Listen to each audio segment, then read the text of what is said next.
You said that a song that makes you cry is You Can Call Me Elle by Paul Simon. Have you changed your mind since then?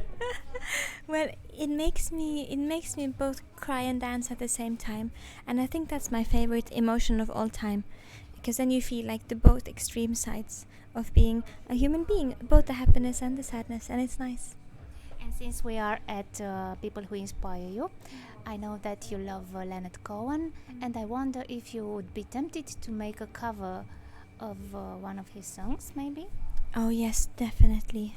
I would either do a cover of Suzanne or Famous Blue Raincoat, which I did actually for a TV show in Norway once, and I could also do I could do all of them.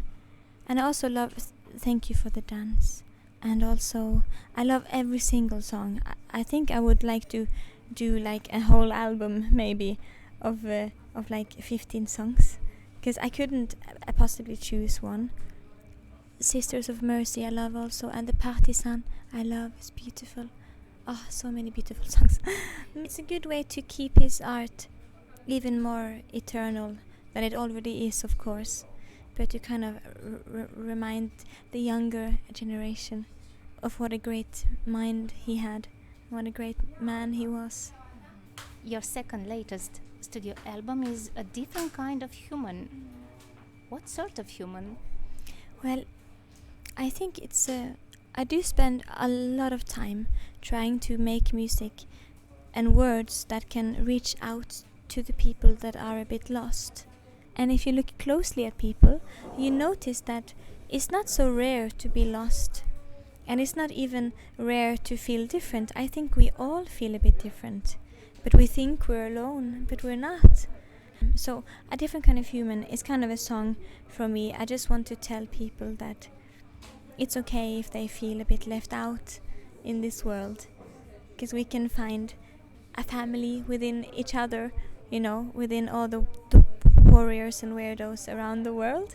Or I feel like it's a sweet, beautiful and weird family of lost people. How did you cope with feeling different, feeling lost?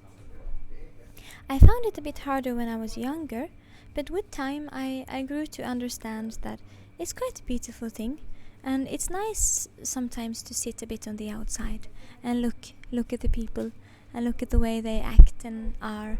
It's like a strange but beautiful experiment. And also I learned how to be my own best friend, and to find a lot of comfort in books and in art and in making music. And then with time I discovered that there are people like me all over the world that makes me feel home. Is it possible to feel different, weird? Is it possible to live longer this way, to feel this way for a longer time and survive? I think so. I think as long as you know and trust that there is a place for you out there in the world, there are people that can understand you, and that are people there are people that will love you for who you are. And if you're surrounded by people, if it's your friends or a society, your country, your family even, that makes you feel like you are not good enough just how you are, then you have the choice to leave. And I think it's important to change the things you can change, but to not bother trying to change the things that you can't change, like who you are in your heart. And I know for sure, I've experienced it myself, that there is a place for all of us out there, and there are people, and there is a community of people out there in the world. You just have to find them, but know that you're worthy of love, and you're worthy of respect, and to be seen and to be heard, and all of these things. How do you find inspiration to write music? Do you sometimes feel blocked? Does it happen to you?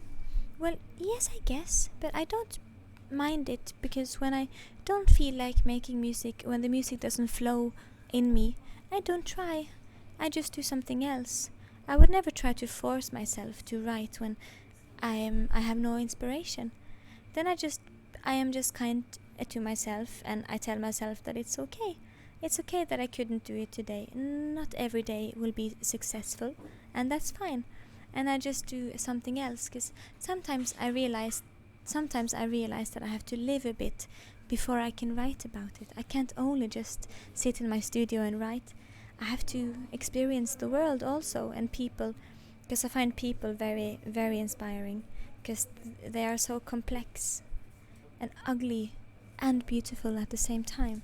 It's extremely strange and fascinating. And also, of course, nature I find very inspiring. Well, I try to spend much time alone.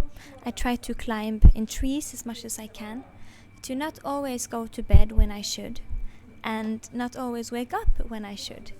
I like to sometimes eat cake for dinner and dress in clothes that makes me feel in touch with the child in me.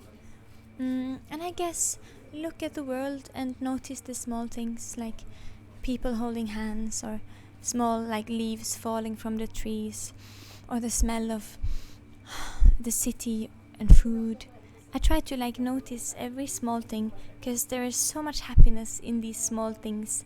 They are the things that makes me the most happy. I spend a lot of time focusing on these small things, because they're in my control and they're all around every single day. And when I notice them and give them time, they remind me of all the small things that matters. And I feel like sometimes children are a bit better at this, to notice the small happinesses in life. And it's important not to forget, I think. And go naked swimming more, and climb trees. Did I say that already? Yes, I think I did. But go and do spontaneous things more often, and dance. I also try to dance as much as I can.